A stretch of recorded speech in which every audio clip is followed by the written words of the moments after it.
Hello बच्चों, कैसे आप लोग। स्वागत है आप लोगों का हमारे यूट्यूब चैनल कॉन्सेप्ट सिग्मा में। और हम पढ़ रहे हैं ट्वेल्थ क्लास के इकोनॉमिक्स में जो पढ़ाया जा रहा है वो है मैक्रो इकोनॉमिक्स। मैक्रो इकोनॉमिक्स में जो चैप्टर पढ़ रहे हैं हम शॉर्ट रन इक्विलिब्रियम आउटपुट, जिसे हिंदी में आप अल्पकालीन संतुलन उत्पादन भी कहेंगे।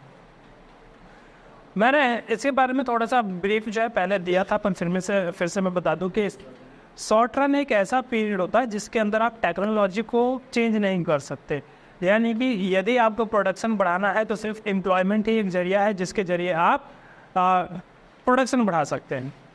प्रोडक्शन आउटपुट कम करना है, आउटपुट ज़्यादा करना है, तो एम्प्लॉयमेंट ही वो जरिया है जिसके जरिए आउटपुट को बढ़ाया जा सकता है या फिर आउटपुट को घटाया जा सकता है।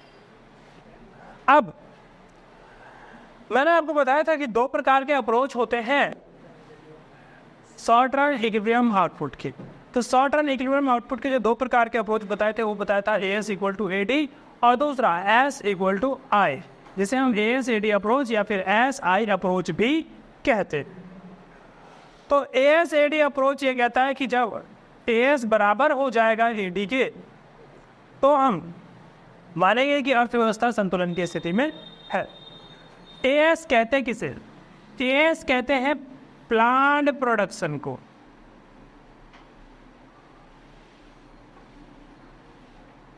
और AD किसे कहते हैं? AD कहते हैं प्लान्ड एक्सपेंडिचर। यानी हिंदी में कहा जाए तो ये नियोजित उत्पादन है और ये नियोजित व्यय।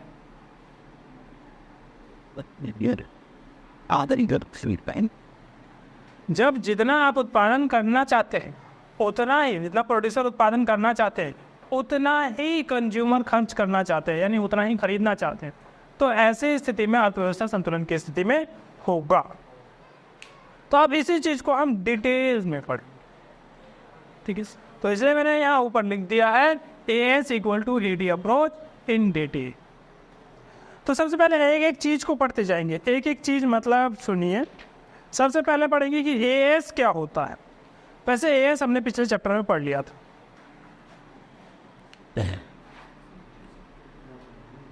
AS जिसे आप एग्रीगेट सप्लाई भी कहते हैं। क्या होता है एग्रीगेट सप्लाई? ब्रीफ इंट्रोडक्शन देंगे, AS/AD क्या, क्योंकि इसके बारे में डिटेल हम पहले पिछले चैप्टर में पढ़ चुके हैं। तो AS is planned output in an economy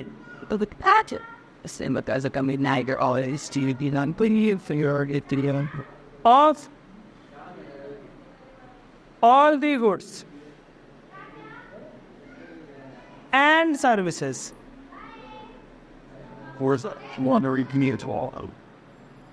during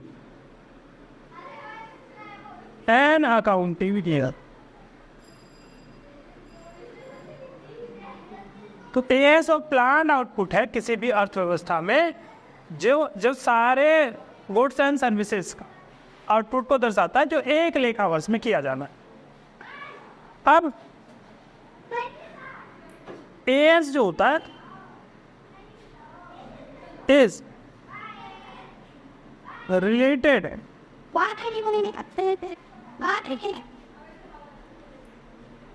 with income. So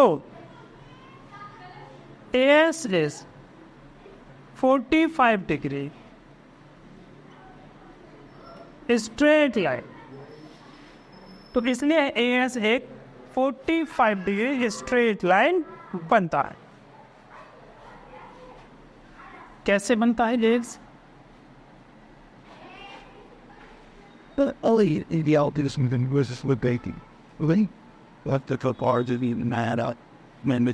ऐसा क्यों बनता है? क्योंकि इधर AS है और इधर इनकम, और असल में AS जो होता है वो इनकम के बराबर ही होता है,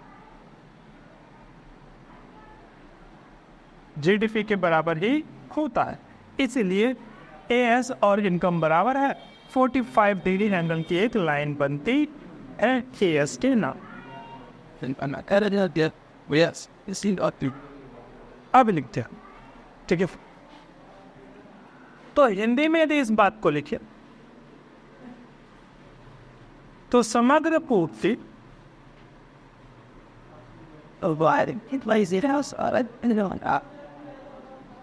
सभी वस्तुओं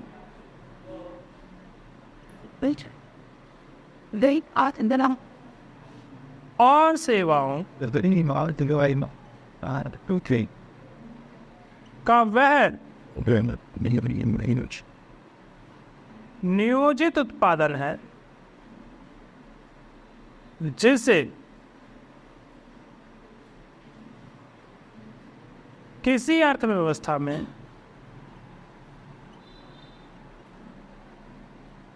एक लेखा वर्ष में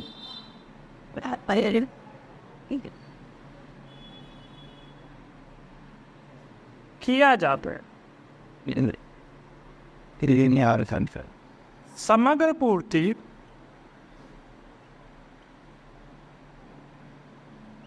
का संबंध कीमत से नहीं होता, इसका संबंध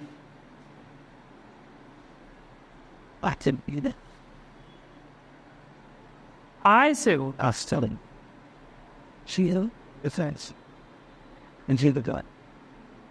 अतः यह 45 degree Sidhi Rekha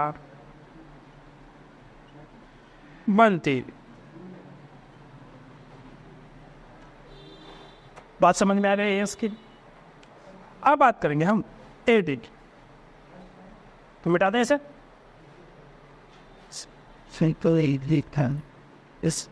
He could have been out. He never even needed to run here.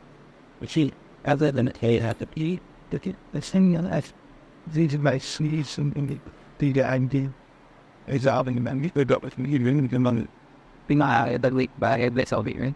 And so then you in that. I didn't see that any money. And they didn't these squares. Aggregate demand. Aggregate demand का मतलब क्या है? Aggregate demand वो plan expenditure जो मैंने बताया था अभी कि प्लान एक्सपेंडिचर है जो एक लेखा वर्ष के दौरान सभी वस्तुओं और सेवाओं पर किया जाता है, उसे आप एग्रीगेट डिमांड कह सकते हैं या फिर एग्रीगेट एक्सपेंडिचर भी कह सकते हैं।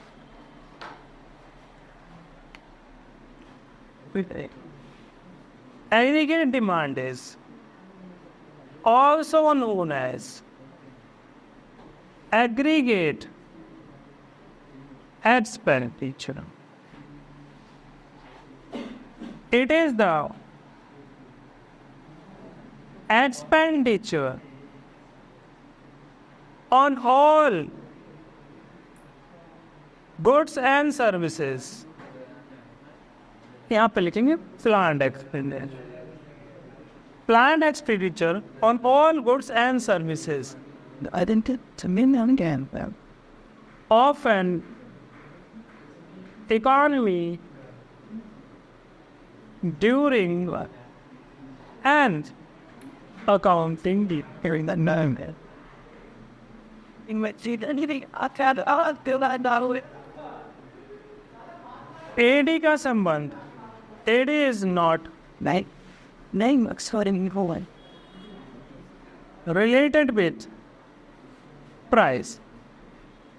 It is related with Who to want to buy things? I did you get it out, but income. yeah, the is for you. It has two components. So I'm getting on this line. What they namely consumption and with us and then bring us as you think. Investment. तो सबसे पहले बात करते हैं consumption की। Yes, he sent them to that boys we business train there goes if we what is needs. Consumption means total expenditure before units. Yes, wasn't Bishop? on goods and services Something in it. But that's the thing. for consumption per Marrying the dot still in and you had an app. consumption starts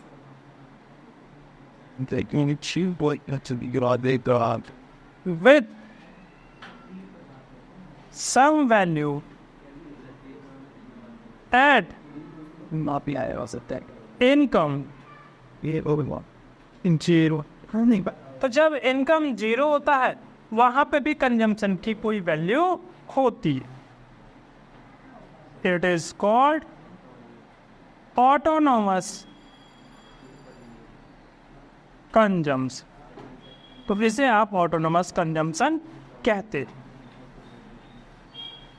उसके बाद consumption जो होता है वो positively related होता है with income. Consumption is positively related with there's thing. But then you didn't. You should have. income. It is a straight line starts from y-axis due to autonomous consumption. Out of the odds, they're very with the steps. And you thought and in fact what side? That's good. अब consumption की जो line बनेगी वो consumption की line में यहाँ बना के दिखा रहा हूँ आपको. से ऐसे कंजम्पशन की लाइन ये सी और ये वाला जो हिस्सा होगा जितना भी वो ऑटोनोमस सी. इधर इनकम लिखा जाएगा जिसे आप जीडीपी भी कह सकते हैं. कंजम्पशन के बाद जो दूसरा हिस्सा होता है एग्रीगेट डिमांड का वो होता है इन्वेस्टमेंट. ठीक है. तो इन्वेस्टमेंट वाला part No, give me his salary to get tell man use for you guy. कुछ इस प्रकार है.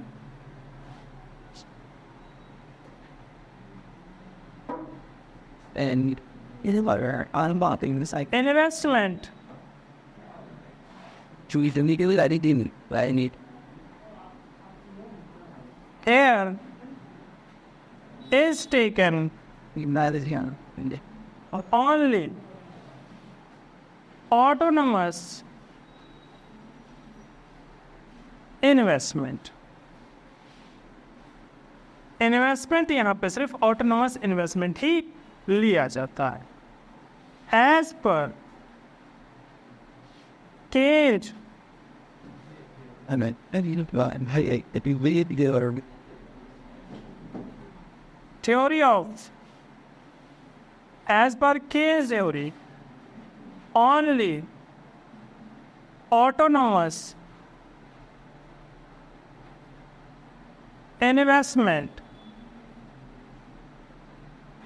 is considered. So investment is a straight line parallel to x-axis. Investment जो है एक स्ट्रेट लाइन होगा पैरेलल टू एक्स एक्सिस के. कैसा बनेगा देख लीजिए news. when the bad spit dip and then there's married. Investment ऐसा बने जो सभी जगह बराबर हो, कहीं पे भी चेंज नहीं. आपकी कितनी भी वैल्यू हो उस पे इन्वेस्टमेंट पे कोई फर्क नहीं पड़ता. ठीक है. इनकम कितना भी हो इन्वेस्टमेंट उतना ही रहेगा. इन्वेस्टमेंट उतना ही क्यों रहता है, दे क्यों नहीं बढ़ता? बढ़ता तो ये भी है बट चेंज की थ्योरी के अनुसार हम सिर्फ कंजम्पशन पे ध्यान दे रहे हैं, इन्वेस्टमेंट को चेंज नहीं कर रहे। हम इम्पेरेटिव इन्वेस्टमेंट की बात नहीं करते, हम सिर्फ ऑटोनोमस इन्वेस्टमेंट की ही बात करते, ठीक है। तो जो बातें मैंने आपको इंग्लिश में लिखवाई हैं उन्हीं बातों को मैंने यहाँ हिंदी में भी लिखवाया है। तो मैं आपको एक बार थोड़ा बता दूँ कि हिंदी में मैंने क्या क्या लिखवाया है। तो एग्रीगेट डिमांड एक लेखा वर्ष के दौरान अर्थव्यवस्था में उत्पादित सभी वस्तुओं और सेवा पर नियोजित व्यय, ये इंपॉर्टेंट है, नियोजित व्यय को आप समग्र मांग कहते हैं। इसका संबंध आय से होता है, यानी ये रिलेटेड किससे होता है? इनकम से। कहने का मतलब कि एग्रीगेट डिमांड में यहाँ यदि एग्रीगेट डिमांड लिखा जाएगा तो यहाँ इनकम लिखा जाएगा, ठीक है। यह आय से प्रत्यक्ष रूप से संबंधित होता है। इसका मतलब इनकम बढ़ने के साथ साथ एग्रीगेट डिमांड भी बढ़ता है। इसके दो घटक हैं। पहला उपभोग यानी कंजम्पशन इंग्लिश में कहा जाए तो एक लेखा वर्ष में उपभोग पर किए गए व्यय को उपभोग व्यय कहते हैं। अब उपभोग पर किए गए व्यय का मतलब आपको पता है, कंजम्पशन के लिए हम बहुत सारी दो चीज़ें इस्तेमाल करते हैं, हम डे टू डे यूज कर रहे हैं जितनी भी चीज़ें वो कंजम्पशन ही तो है। तो इनके ऊपर जितना भी खर्च किया जाएगा पूरे साल भर के दौरान, एक लेखा वर्ष के दौरान, तो उसे उपभोग व्यय कहा जाएगा। ये आय के साथ धनात्मक रूप से संबंधित होता है, यानी आय बढ़ता है तो कंजम्पशन भी बढ़ता है। पर आय के शून्य स्तर पर भी उपभोग कुछ न कुछ जरूर होता है। तो आय के शून्य स्तर पर जो उपभोग होता है उसको कहते हैं हम स्वायत्त उपभोग। उपभोग वक्र वाई अक्ष से स्टार्ट होता है, वाई अक्ष से इस वजह से स्टार्ट होता है क्योंकि स्वायत्त उपभोग होता है। तो स्वायत्त उपभोग होने की वजह से क्या बनाया मैंने, स्वायत्त उपभोग होने की वजह से ये वाई अक्ष से स्टार्ट होगा, यहाँ से जीरो से स्टार्ट नहीं होगा, ठीक है। अब इसका ढलान ऊपर की ओर होता है, ऊपर की ओर मतलब ऊपर जाता है, पॉजिटिवली रिलेटेड है ना, तो ऊपर की ओर जाएगा। निवेश, दूसरी चीज है निवेश। एडी का एक भाग निवेश होता है, तो एडी के दो भाग हैं, एक कंजम्पशन और दूसरा इन्वेस्टमेंट। तो दूसरा भाग क्या है? इन्वेस्टमेंट यानी निवेश। अब निवेश में यहाँ सिर्फ स्वायत्त निवेश लिया गया है। स्वायत्त निवेश क्यों लिया गया है? केंज ने कहा है इस वजह से। तो केंज के विचारधारा के अनुसार केवल स्वायत्त निवेश ही लिया जाएगा। तो स्वायत्त निवेश का मतलब यह है कि वो फिक्स रहेगा, चाहे इनकम का लेवल आपका कोई सा भी हो, what ever the income level will be, the investment will be fixed. तो इन्वेस्टमेंट जो है वो तय रहेगा, और इन्वेस्टमेंट आपके इस पे भी उतना रहेगा, इस पे भी उतना रहेगा, इस पे भी उतना रहेगा, जितना भी इनकम लेवल रहेगा आपका इन्वेस्टमेंट तय रहेगा। तो इस प्रकार एक सीधी रेखा बन जाएगी, सीधी रेखा यहाँ से ऐसे बन जाएगी। ये हो गया आपका इन्वेस्टमेंट।